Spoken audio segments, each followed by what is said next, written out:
بسم اللہ الرحمن الرحیم۔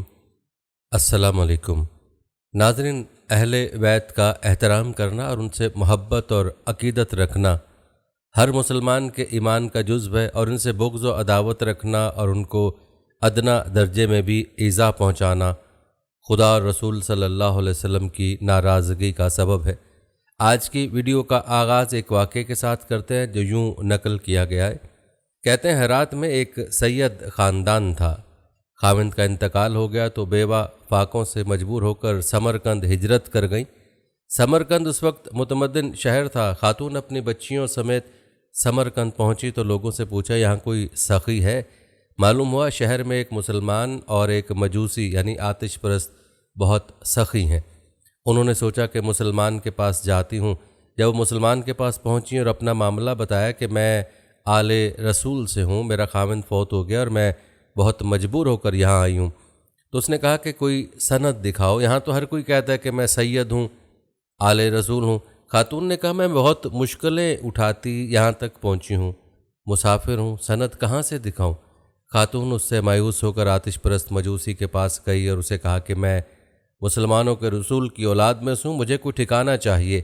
آتش پرست نے اس سید زادی کو ٹھکانہ دے دیا۔ اسی رات مسلمان نے خواب دیکھا کہ جنت کا ایک محل ہے اور اس کے دروازے پر حضور اکرم صلی اللہ علیہ وآلہ وسلم کھڑے ہیں۔ یہ پوچھتا ہے یا رسول اللہ یہ محل کس کا ہے؟ آپ صلی اللہ علیہ وآلہ وسلم نے فرمایا ایک ایمان والے کا۔ یہ کہتا ہے کہ یا رسول اللہ میں بھی ایمان والا ہوں، مجھے عنایت ہو۔ آپ نے فرمایا کہ ایمان والا ہے تو گواہ پیش کر، تیرے پاس ایمان کی کیا سند ہے؟ وہ کانپ گیا تو آپ صلی اللہ علیہ وآلہ وسلم نے فرمایا کہ میری بیٹی تجھ سے ٹھکانہ مانگنے آئی تھی اور تو نے اس سے سند مانگی کہ اپنے سید ہونے کی سند پیش کر۔ جب مسلمان کی آنکھ کھولی تو بہت پریشان ہوا، نوکر سے پوچھنے لگا کہ پتہ کرو کہ وہ کل والی بی بی کدھر گئیں؟ انہوں نے جواب دیا کہ وہ تو آتش پرست لے گیا۔ اس مسلمان نے سردی میں جوتے پہنے، نہ کپڑے، دوڑ لگائی اور اس کا دروازہ کھٹکھٹانے لگا۔ وہ باہر نکلا تو کہا کہ میرے مہمان واپس کرو۔ آتش پرست بولا وہ تو میرے مہمان ہیں۔ مسلمان نے کہا میں تمہیں 300 دینار دیتا ہوں، مجھے میرے مہمان واپس کر دو۔ مجوسی رونے لگا اور کہا کہ حضور دیکھے بغیر سودا کیا تھا، اب جب دیکھ لیا تو کیسے واپس کر دوں؟ جس خواب میں تجھ کو دھکے ملے اس خواب کو میں نے بھی دیکھا ہے کہ اللہ کے نبی نے تجھے دور کیا اور میری طرف متوجہ ہو کر کہا کہ تو نے میری بیٹی کو ٹھکانہ دیا، تجھے اور تیری نسل کو جنت مبارک ہو۔ اب میں کلمہ پڑھ کر ایمان لا چکا ہوں۔ سبحان اللہ، یہ ہے شان آل رسول صلی اللہ علیہ وسلم کے قدر کرنے والوں کی، اور جو خود رسول اللہ صلی اللہ علیہ وآلہ وسلم اور اہل بیت سے محبت کرے گا تو اس کی کیا شان ہوگی۔ ہماری آج کی ویڈیو کو موضوع یہی ہے کہ ہم آپ کو اہل بیت کی شان سے آگاہ کریں، آپ کو بتائیں کہ قرآن و حدیث کی روشنی میں اہل بیت کون ہیں، ان کا مقام و مرتبہ کیا ہے، اور ایک مسلمان کے لیے اہل بیت سے محبت کس قدر لازمی ہے۔ ویڈیو ہر مسلمان کے لیے انتہائی اہم ہے، لہٰذا ویڈیو کو سکپ کرنے کی کوشش مت کیجیے گا اور آخر تک لازمی دیکھیے گا۔ ناظرین، سب سے پہلے بات کرتے ہیں کہ اہل بیت کون لوگ ہیں، یعنی کن لوگوں کو اہل بیت کہا جائے گا۔ اس کا سمجھنا انتہائی ضروری ہے کیونکہ اکثر لوگ اہل بیت کے مفہوم سے واقف نہیں۔ اکثر لوگ اہل صرف حضرت فاطمہ زہرا رضی اللہ تعالیٰ عنہا کے خاندان کو کہتے ہیں۔ یاد رہے کہ اہل بیت کے معنی ہیں گھر والے، اور اہل سنت والجماعت کے نزدیک اہل بیت سے مراد نبی کریم صلی اللہ علیہ وسلم کے تمام اہل خانہ ہیں جن پر زکوٰۃ و صدقہ حرام ہے۔ ان میں آپ صلی اللہ علیہ وسلم کی اولاد حضرت زینب، حضرت رقیہ، حضرت ام کلثوم اور حضرت فاطمہ رضی اللہ تعالیٰ عنہم، آپ کے نواسے نواسیاں، آپ کے چچا حضرت حمزہ اور حضرت عباس رضی اللہ تعالیٰ عنہما، آپ کی پھوپھی حضرت صفیہ رضی اللہ تعالیٰ عنہا، آپ کی تمام ازواج مطہرات اور بنو ہاشم کے سارے مسلمان مرد و عورت شامل ہیں۔ اس لحاظ سے علماء کے نزدیک اہل بیت کی 3 قسمیں ہیں۔ نمبر 1 بیت نسبی، نمبر 2 بیت سکنی اور نمبر 3 بیت ولادت۔ بنو ہاشم یعنی عبد المطلب کی اولاد کو نسب کے اعتبار سے حضور صلی اللہ علیہ وسلم کا اہل بیت نسبی کہا جائے گا۔ ازواج مطہرات کو رسول اللہ صلی اللہ علیہ وسلم کا اہل بیت سکنی یعنی اہل خانہ کہا جائے گا، اور آپ صلی اللہ علیہ وسلم کی اولاد کو اہل بیت ولادت کہا جائے گا۔ البتہ ناظرین، جہاں تک بات ہے حضرت علی، حضرت فاطمہ، حضرت حسن اور حضرت حسین رضی اللہ عنہم کی، تو ان مبارک ہستیوں کو نبی کریم صلی اللہ علیہ وسلم سے جو خاص قرب اور تعلق تھا اور ان کے فضائل و مناقب جس کثرت سے ذخیرہ حدیث میں وارد ہوئے، اس بنا پر ان چار ہستیوں کو اہل بیت میں خصوصی و امتیازی درجہ حاصل ہے۔ سید کا لفظ بھی صرف انہی کے لیے مخصوص ہے جو حضرت علی رضی اللہ تعالیٰ عنہ اور حضرت فاطمہ رضی اللہ عنہا کی اولاد میں سے ہیں۔ سید کا لفظی مطلب سردار ہے، جو احتراماً ان کو حضرت محمد صلی اللہ علیہ وآلہ وسلم کی قرابت کی وجہ سے کہا جاتا ہے۔ عربی میں ان کے لیے شریف کا لفظ استعمال ہوتا ہے۔ ناظرین، یہ تھا مختصر مفہوم اہل بیت کے حوالے سے۔ آپ کو بتاتے چلیں کہ اگرچہ اہل بیت میں وہی مبارک ہستیاں شامل ہیں جن کو نبی کریم صلی اللہ علیہ وسلم کے ساتھ قرابت حاصل ہے، لیکن چند صحابہ ایسے بھی ہیں کہ جن کو یہ شرف حاصل ہے کہ نبی کریم صلی اللہ علیہ وسلم نے ان کو اپنی زبان مبارک سے اہل بیت میں شامل ہونے کا شرف بخشا۔ ہم آپ کو ان صحابہ کے بارے میں بھی بتائیں گے کہ خوش نصیب صحابہ کون تھے جن کو رسول اللہ صلی اللہ علیہ وسلم نے شرف بخشا، لیکن پہلے آپ کو اہل بیت کی شان اور ان کے فضائل و مناقب کے بارے میں بتاتے ہیں۔ ناظرین، امام احمد بن حنبل رحمۃ اللہ علیہ روایت فرماتے کہ جب سورہ شورى کی آیت نازل ہوئی جس کا ترجمہ ہے اے ہمارے رسول کہہ دیجئے کہ میں تم لوگوں سے اپنی تبلیغ دین کا کچھ اجر نہیں مانگتا سوائے اس کے کہ میرے قرابت داروں سے مودت رکھو، یعنی ان سے محبت، عقیدت اور انسیت کا تعلق قائم رکھو۔ حضرت عبداللہ ابن عباس رضی اللہ عنہما سے مروی ہے کہ جب یہ آیت نازل ہوئی تو لوگوں نے رسول اللہ صلی اللہ علیہ وسلم سے پوچھا، یا رسول اللہ صلی اللہ علیہ وسلم، اہل قرابت سے کون لوگ مراد ہیں جن کی محبت ہم پر واجب کی گئی ہے؟ آپ صلی اللہ علیہ وسلم نے فرمایا علی، فاطمہ اور ان کے دونوں بیٹے۔ احمد بن حنبل فضائل الصحابہ میں ہے۔ ناظرین، روایت میں آتا ہے کہ نبی کریم صلی اللہ علیہ وسلم حجۃ الوداع سے واپس ہو رہے تھے کہ رابغ کے پاس خم نامی ایک چشمے پر قیام فرمایا، کیونکہ عرفہ کے میدان میں آیت نازل ہو چکی تھی جس کا ترجمہ ہے آج میں نے تمہارے لیے تمہارا دین مکمل کر دیا اور تم پر اپنی نعمت تمام کر دی اور تمہارے لیے اسلام کو بطور دین چن لیا ہے۔ آپ صلی اللہ علیہ وسلم کو محسوس ہوا کہ اب آپ کا وقت قریب ہے، اس لیے صحابہ کرام کے اس عظیم اجتماع کو غنیمت سمجھتے ہوئے نے چند نصیحتی کلمات سے نوازا۔ ان میں دو اہم باتیں یہ تھیں۔ آپ صلی اللہ علیہ وسلم نے فرمایا لوگوں میں تمہارے لیے دو بھاری چیزیں چھوڑ رہا ہوں، ان میں پہلی چیز کتاب اللہ ہے جس میں ہدایت اور روشنی ہے، اس لیے تم اللہ کی کتاب کو مضبوطی سے تھام لو۔ پھر فرمایا دوسری عظیم چیز میرے اہل بیت ہیں، میں تمہیں اہل بیت کے بارے میں اللہ کی یاد دہانی کراتا ہوں، میں تمہیں اپنے اہل بیت کے بارے میں اللہ تعالیٰ کی یاد دہانی کراتا ہوں، میں تمہیں اپنے اہل بیت کے بارے میں اللہ تعالیٰ کی یاد دہانی کراتا ہوں۔ صحیح مسلم میں۔ ناظرین، خود ہی سوچ لیں کہ اہل بیت کے بارے میں نبی کریم صلی اللہ علیہ وسلم نے کیسی تاکید فرمائی ہے۔ قرآن پاک میں ارشاد باری تعالیٰ ہے کہ جب سور پھونکا جائے گا اس دن نہ آپس کے رشتے رہیں گے نہ آپس کی پوچھ گچھ، اور اس پر نبی کریم صلی اللہ علیہ وسلم کا فرمان ہے کہ قیامت کے دن ہر واسطہ اور نسبی تعلق ختم ہو جائے گا، البتہ میرا واسطہ اور نسبی تعلق قائم رہے گا۔ روایت میں آتا ہے کہ ایک مرتبہ امیر المومنین حضرت علی رضی اللہ تعالیٰ عنہ کی بہن حضرت ام ہانی رضی اللہ عنہا کی بالیاں پردے سے ظاہر ہو گئیں۔ اس پر ان سے کہا گیا محمد صلی اللہ علیہ وسلم تمہیں نہ بچائیں گے۔ وہ خدمت اقدس میں حاضر ہوئیں اور حضور اقدس صلی اللہ علیہ وسلم سے واقع عرض کیا۔ آپ صلی اللہ علیہ وسلم نے ارشاد فرمایا کیا حال ہے ان لوگوں کا جو زعم کرتے ہیں کہ میری شفاعت میرے اہل بیت کو نہ پہنچے گی؟ بے شک میری شفاعت ضرور قبیلہ ہاؤ حکم کو بھی شامل ہے، یعنی دور دور کی قرابت داری تک میری شفاعت پہنچے گی۔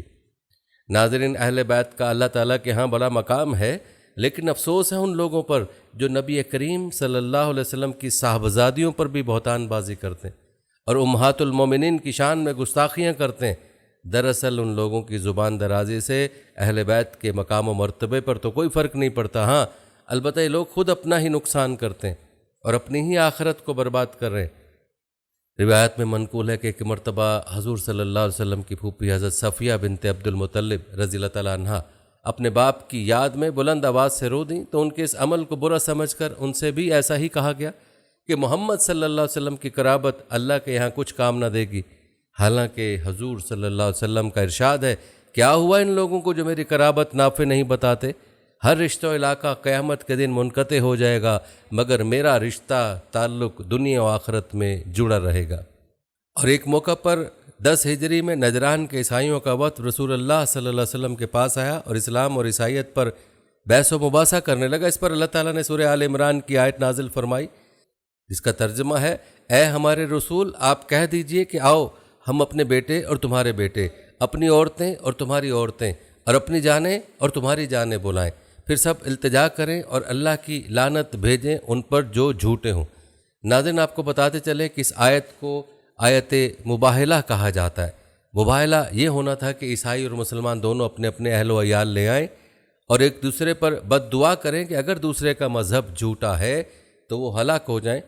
آپ صلی اللہ علیہ وسلم نے حضرت علی، حضرت فاطمہ اور حضرات حسن اور حسین رضی اللہ عنہم کو بلا کر فرمایا یا اللہ یہ میرے اہل ہیں۔ صحیح مسلم میں روایت بتاتی ہیں کہ جب عیسائیوں نے نفوس قدسیہ کو دیکھا تو آپس میں مشورہ کیا کہ اگر یہ نبی ہیں تو ہم ہلاک ہو جائیں گے، اور یہ بھی کہا کہ یہ ایسے چہرے ہیں کہ اگر اللہ کے نام پر قسم کھا لیں کہ پہاڑوں کو سرکا دے تو وہ ضرور سرکا دے گا۔ آخر کار وہ مباہلہ کرنے کی بجائے آپ سے صلح کر کے چلے گئے۔ ناظرین، ہم پہلے بھی ذکر کر چکے ہیں کہ نبی کریم صلی اللہ علیہ وسلم کے اہل بیت میں جو ہستیاں شامل ہیں ان کا اپنا اپنا مقام و مرتبہ ہے، اور چونکہ نبی کریم صلی اللہ علیہ وسلم کو اپنی بیٹی فاطمہ رضی اللہ عنہا سے زیادہ محبت اور قرابت تھی، اس لیے اہل بیت میں جو مقام و مرتبہ حضرت فاطمہ رضی اللہ عنہا کے خاندان کو حاصل ہے وہ مقام زیادہ اونچا ہے۔ ناظرین، آپ کو مزید بتاتے چلیں کہ ایسے بہت سے مواقع ہیں جن میں اہل بیت کی شان کا تذکرہ ہے۔ ہم آپ کو اہل بیت کی شان اور مقام و مرتبے کے حوالے سے روایت بھی بتائیں گے، لیکن پہلے آپ کو رسول اللہ صلی اللہ علیہ وسلم کی اپنی اولاد سے محبت و شفقت کے بارے میں چند روایت بتاتے ہیں۔ یاد رہے کہ آپ صلی اللہ علیہ وسلم نے اپنی آل یعنی حضرت علی، حضرت فاطمہ اور حسن و حسین رضی اللہ عنہم سے نہ صرف خود محبت کی ہے بلکہ اپنی امت کو بھی ان سے محبت کرنے کی ترغیب دی ہے۔ حضرت فاطمہ سے متعلق آپ کا ارشاد گرامی ہے، فاطمہ میرے جگر کا ٹکڑا ہے، جو چیز اسے تکلیف دیتی ہے وہ مجھے تکلیف دیتی ہے، جو چیز اسے توب میں ڈالتی ہے وہ مجھے توب میں ڈالتی ہے۔ اسی طرح ایک روایت میں حضرت علی رضی اللہ عنہ نے فرمایا، قسم ہے اس کی جس نے دانہ چیرا، پھر اس نے گھاس اگائی اور جان بنائی۔ رسول اللہ صلی اللہ علیہ وسلم نے مجھ سے عہد کیا تھا کہ نہیں محبت رکھے گا مجھ سے مگر مومن، اور نہیں دشمنی رکھے گا مجھ سے مگر منافق۔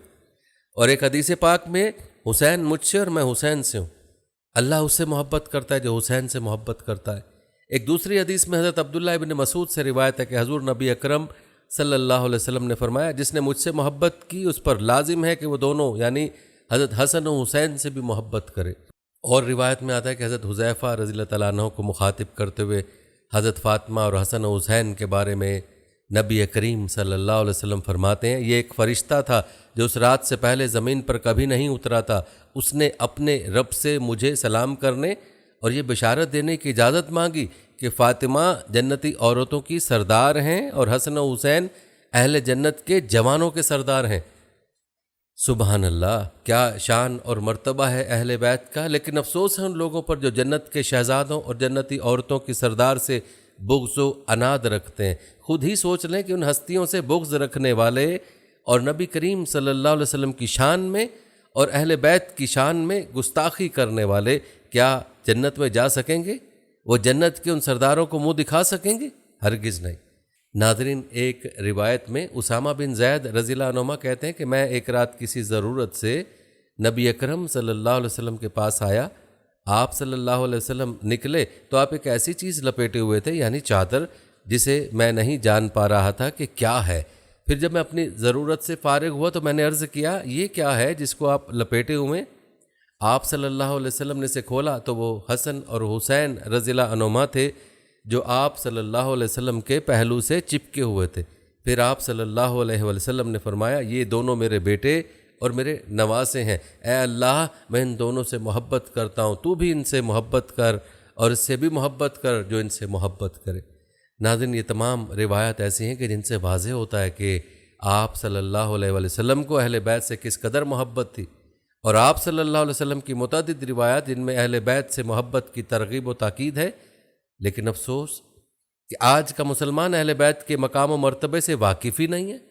حضرت زید بن ارقم رضی اللہ تعالیٰ عنہ سے روایت ہے کہ رسول اکرم صلی اللہ علیہ وسلم نے حضرت علی، حضرت فاطمہ، حضرت حسن اور حضرت حسین رضی اللہ عنہم کے بارے میں ارشاد فرمایا کہ جو ان سے لڑے گا میں اس سے لڑوں گا، اور جن سے مصالحت رکھے گا میں اس سے مصالحت رکھوں گا۔ ایک دوسری روایت میں حضور اکرم صلی اللہ علیہ وسلم نے ارشاد فرمایا کہ جس نے میری اولاد پر احسان کیا اور میری اولاد کسی وجہ سے اس کا بدلہ نہ چکا سکی تو اس شخص کا بدلہ قیامت کے دن میں چکاؤں گا۔ سبحان اللہ۔ ناظرین، کیسی اونچی شان ہے اہل بیت کی۔ روایت بتاتے کہ ام المومنین حضرت ام سلمہ رضی اللہ عنہا کے گھر میں قرآن پاک کی سورہ الاحزاب کی آیت نازل ہوئی، جس کا ترجمہ ہے، اے اہل بیت، اللہ چاہتا ہے کہ تم سے آلودگی کو دور رکھے اور تمہیں اچھی طرح پاک کر دے۔ تو رسول اللہ صلی اللہ علیہ وسلم نے حضرت فاطمہ، حضرت علی، حضرت حسن اور حضرت حسین رضی اللہ عنہم کو بلا کر ان پر چادر اڑائی۔ حضرت علی پیچھے کھڑے تھے، ان پر بھی چادر ڈال دی۔ پھر فرمایا، اے اللہ، یہ میرے اہل بیت ہیں، اے اللہ ان سے آلودگی دور کر کے انہیں خوب پاک کر دے۔ حضرت ام سلمہ نے عرض کیا، اللہ کے نبی، میں بھی ان کے ساتھ ہوں۔ آپ نے فرمایا، تو اپنی جگہ ہے اور خیر پر ہے۔ ناظرین، ہم ویڈیو کے آغاز میں اہل بیت کی اقسام کا ذکر کر چکے ہیں اور بار بار اس بات کا ذکر ہو چکا ہے کہ اہل بیت میں جو مقام سیدہ فاطمہ رضی اللہ عنہا کے گھرانے کو حاصل ہے وہ باقیوں کو حاصل نہیں ہے۔ البتہ ایسا بھی نہیں ہے کہ ان کو اہل بیت میں شامل نہ سمجھا جائے۔ ناظرین، نبی کریم صلی اللہ علیہ وسلم کے اہل بیت کے ساتھ محبت و شفقت کا تذکرہ آپ نے ملاحظہ فرمایا۔ ہم اہل بیت کے ساتھ خلفائے راشدین اور صحابہ کی محبت کا تذکرہ بھی کریں گے، لیکن اس سے پہلے آپ کو اہل بیت کے مقام و مرتبے کے حوالے سے چند مزید روایت بتاتے ہیں۔ ترمذی شریف کی روایت ہے کہ حجۃ الوداع سے واپسی پر مکہ مکرمہ اور مدینہ منورہ کے درمیان غدیر خم نامی مقام پر کچھ لوگوں نے حضور صلی اللہ علیہ وسلم سے حضرت علی رضی اللہ تعالیٰ عنہ کے کچھ فیصلوں سے متعلق شکایت کی۔ اس پر آپ صلی اللہ علیہ وسلم نے ارشاد فرمایا کہ حضرت علی کے فیصلوں کو درست قرار دے دیا کہ من کنت مولا فعلی مولا، جس کا میں مولا ہوں اس کا علی مولا ہے۔ یاد رہے کہ یہاں مولا سے مراد دوست، محبوب یا سردار کے ہیں، لہذا حدیث کا مطلب یہ ہوا کہ جو مجھے اپنا دوست اور محبوب سمجھتا ہے اس پر لازم ہے کہ وہ علی سے بھی محبت رکھے، یا جو مجھے اپنا آقا اور سردار سمجھتا ہے اسے چاہیے کہ وہ علی کو بھی اپنا آقا اور سردار سمجھے اور ان کی اطاعت کرے۔ اسی طرح حضرت عمران بن حسین رضی اللہ تعالیٰ عنہ سے روایت ہے کہ رسول اللہ صلی اللہ علیہ وسلم نے ارشاد فرمایا کہ میں نے اپنے رب سے مانگا کہ میرے اہل بیت میں سے کسی کو دوزخ میں نہ ڈالیں، تو اللہ نے میری مراد پوری فرمائی۔ اسی طرح حضرت انس بن مالک رضی اللہ تعالیٰ عنہ سے روایت ہے کہ رسول اللہ صلی اللہ علیہ وسلم نے ارشاد فرمایا، میرے رب نے مجھ سے وعدہ فرمایا کہ میرے اہل بیت میں سے جو شخص اللہ تعالیٰ کی وحدانیت اور میری رسالت پر ایمان لائے گا اسے عذاب نہ فرمائے گا۔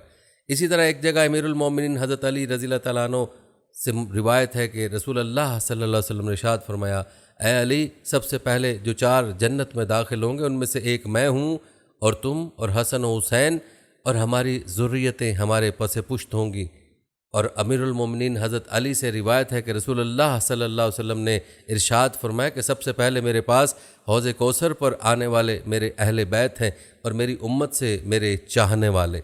اسی طرح ام المومنین حضرت عائشہ صدیقہ رضی اللہ تعالیٰ عنہ سے روایت ہے کہ رسول اللہ صلی اللہ علیہ وسلم نے ارشاد فرمایا، 6 شخص ہیں جن پر میں نے لعنت کی، اللہ انہیں لعنت کرے، اور ہر نبی کی دعا قبول ہے، کتاب اللہ میں بڑھانے والا، تقدیر الہی کا جھٹلانے والا، جو ظلم کے ساتھ تسلط کرے کہ جسے خدا نے ذلیل بنایا اسے عزت دے اور جسے خدا نے معزز کیا اسے ذلیل کرے، اور حرم مکہ کی بے حرمتی کرنے والا، اور میری عطرت یعنی میرے متعلقین کے ایذا و بے تعظیمی روا رکھنے والا، اور جو سنت کو برا ٹھہرا کر چھوڑ دے۔ ناظرین، یہاں پر تھوڑا سا رک کر اس روایت پر غور کریں اور اس روایت کو اہل تشیع کے عقائد اور ان کے مذہب کے ساتھ اگر ملا کر دیکھیں تو آپ پر واضح ہو جائے گا کہ اس روایت میں نبی کریم صلی اللہ علیہ وسلم نے جو 6 خامیاں بیان فرمائی ہیں وہ سب کی سب شیعہ میں پائی جاتی ہیں، اور اللہ کے پیارے نبی صلی اللہ علیہ وسلم نے پہلے سے ہی ایسے لوگوں پر لعنت فرما دی تھی جو بد عقیدہ ہو جائیں گے۔ آج شیعہ کے یہی عقائد ہیں اور انہی عقائد کی وجہ سے شیعہ اللہ اور اس کے رسول صلی اللہ علیہ وسلم کی لعنت کا مستحق ہیں۔ شیعہ کے عقائد پر تفصیلی ویڈیو ہمارے چینل پر موجود ہے، آپ اسے ملاحظہ کر سکتے ہیں۔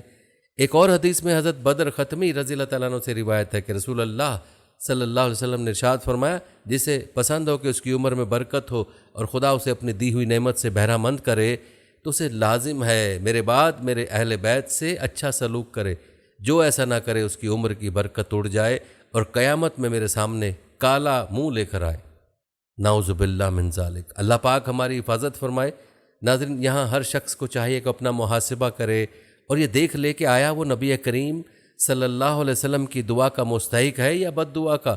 خدا را اہل بیت کے حوالے سے اپنا موقف درست کریں، اہل بیت کے ساتھ محبت کا ثبوت دیں اور اہل بیت کے ساتھ بغض و عناد کو ترک کر دیں۔ کہیں ایسا نہ ہو کہ نبی کریم صلی اللہ علیہ وسلم کی بد دعا میں شامل ہو جائیں۔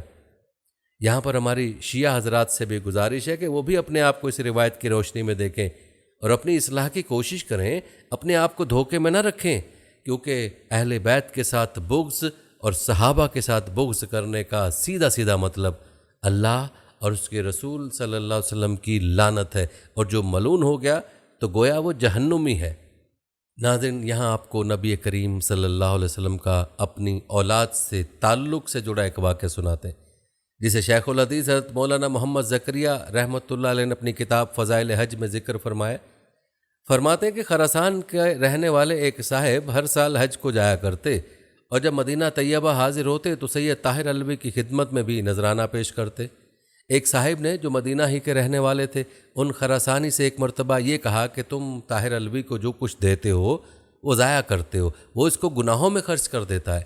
خراسانی نے اس سال طاہر صاحب کو کچھ نہ دیا، اور دوسرا سال بھی ایسے ہی گزر گیا کہ وہ اپنی عادت کے موافق جو کچھ لے کر آئے تھے وہ اہل مدینہ کو تقسیم کر گئے اور طاہر صاحب کو کچھ نہ دیا۔ جب تیسرے سال وہ حج کے ارادے سے اپنے گھر سے چلنے لگے تو حضور اقدس کی زیارت خواب میں ہوئی۔ حضور نے تنبیہ فرمائی کہ تو نے طاہر علوی کے بارے میں اس کے مخالف کی بات کا یقین کر لیا اور جو تو اس کو دیا کرتا تھا وہ بند کر دیا۔ ایسا نہ کرنا چاہیے، جو وظیفہ اس کا رکا ہوا ہے وہ بھی دو اور آئندہ جب تک جاری رکھ سکو بند نہ کرو۔ وہ خراسانی بہت خوفزدہ نیند سے اٹھے اور ایک تھیلی علیحدہ ان کے نام کی جس میں 600 اشرفیاں تھیں اپنے ساتھ لے لیں، اور جب مدینہ منورہ حاضر ہوئے تو سب سے پہلے سید طاہر علوی کے مکان پر پہنچے۔ وہاں محفل بھر رہی تھی۔ علوی صاحب نے ان خراسانی کا نام لے کر کہا کہ اگر تم کو حضور اقدس صلی اللہ علیہ وسلم ارشاد نہ فرماتے تو تم مجھ تک نہ آتے۔ تم نے میرے بارے میں اللہ کے دشمن کی بات کا یقین کر لیا اور اپنا معمول بند کر لیا۔ جب حضور صلی اللہ علیہ وسلم نے ملامت فرمائی اور حکم فرمایا کہ 3 سالہ وظیفہ دو، جب لے کر آئے ہو، یہ کہہ کر ہاتھ پھیلایا اور کہا لاؤ 600 شرفیاں۔ یہ ساری بات سن کر خراسانی کو اور بھی دہشت ہوئی، کہنے لگا کہ واقعہ تو سارا اسی طرح ہے، مگر تمہیں اس سارے واقعے کی کس طرح خبر ہوئی؟ علوی نے کہا مجھے سارا حال معلوم ہے۔ پہلے سال جب تم نے کچھ نہ دیا تو اس سے میری معیشت پر اثر پڑا۔ جب دوسرے سال تم آ کر چلے گئے اور مجھے تمہارے آنے اور جانے کا حال معلوم ہوا تو مجھے بہت ذک ہوئی، اور میں نے حضور اقدس کو خواب میں دیکھا۔ حضور صلی اللہ علیہ وسلم نے ارشاد فرمایا تو رنج نہ کر، میں نے فلاں خراسانی کو خواب میں تنبیہ کر دی، اسے کہہ دیا کہ گزشتہ بھی ادا کرے اور آئندہ بھی حت المقدور بند نہ کرے۔ میں نے اس خواب پر اللہ کا شکر ادا کیا، جب سامنے آئے تو یقین ہو گیا تم نے خواب دیکھ لیا۔ یہ سن کر خراسانی نے 600 اشرفیوں کی تھیلی نکالی اور ان کو دے کر ان کی دست بوسی کی اور کوتاہی کی معافی چاہی کہ میں نے تمہارے مخالف کی بات کا یقین کر لیا۔ سید سمہوری رحمۃ اللہ علیہ اس واقعے کو نقل کرنے کے بعد لکھا ہے کہ یہ طاہر علوی حضرت حسین کی اولاد میں سے ہے۔ ناظرین، اب خود ہی اندازہ لگا لیں کہ آل محمد صلی اللہ علیہ وسلم کی کیا شان ہے۔ ناظرین، اہل بیت کے مقام و مرتبہ اور اہل بیت کی شان کے حوالے سے تفصیلی تذکرہ آپ نے ملاحظہ فرمایا۔ آخر میں آپ کو مختصراً یہ بتاتے ہیں کہ اہل بیت میں کون کون لوگ شامل ہیں۔ ناظرین، آپ کو بتاتے چلیں کہ آپ صلی اللہ علیہ وسلم کے گھرانے میں آپ صلی اللہ علیہ وسلم کی ازواج مطہرات کو اللہ رب العزت نے امت کی اولین خواتین کا درجہ عطا فرمایا، انہیں دنیا بھر کی تمام عورتوں کے لیے پیشوا بنوایا اور ارشاد فرمایا اے نبی کی بیویوں تم عام عورتوں میں سے نہیں ہو، اور اللہ عز و جل نے ان کے گھروں کو نزول وحی کا مقام بنایا۔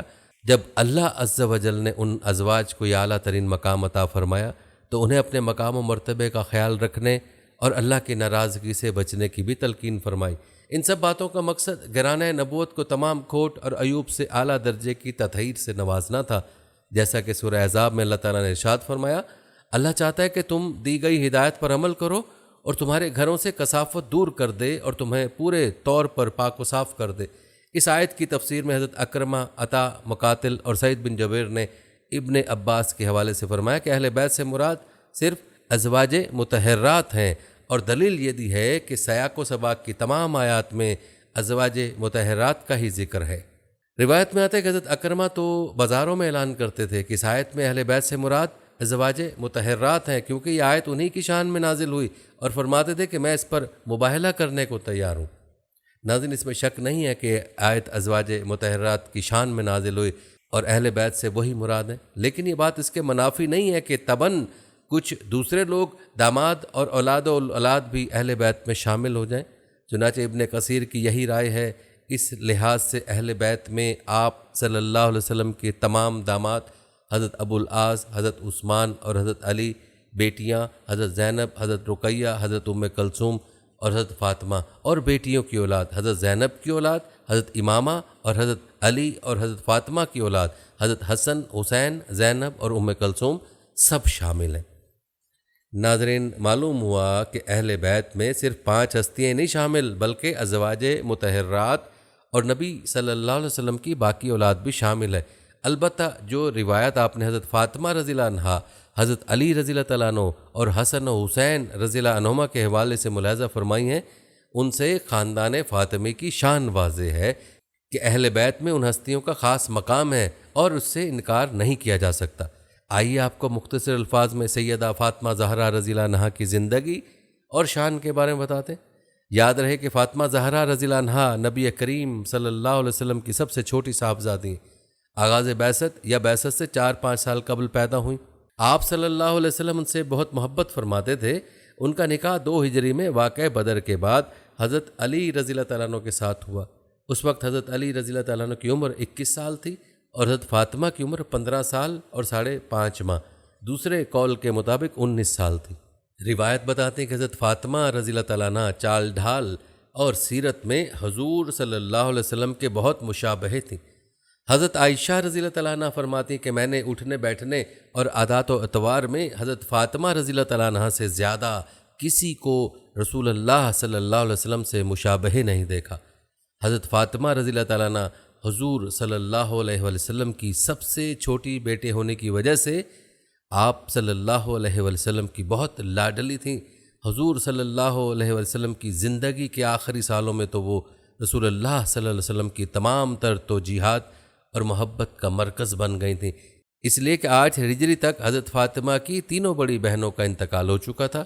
روایت میں آتا ہے کہ ایک مرتبہ حضرت علی رضی اللہ تعالیٰ عنہ نے ابو جہل کی بیٹی سے پیغام نکاح بھیجا تو حضرت فاطمہ رضی اللہ تعالیٰ عنہ حضور صلی اللہ علیہ وسلم کے پاس حاضر ہوئیں اور کہنے لگیں کہ علی ابو جہل کی بیٹی سے نکاح کا ارادہ رکھتے ہیں۔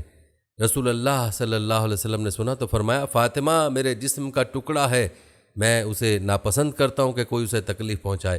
خدا کی قسم، رسول اللہ کی بیٹی اور اللہ کے دشمن کی بیٹی ایک جگہ جمع نہیں ہو سکتی۔ یہ سن کر حضرت علی نے اپنا ارادہ ترک کر دیا۔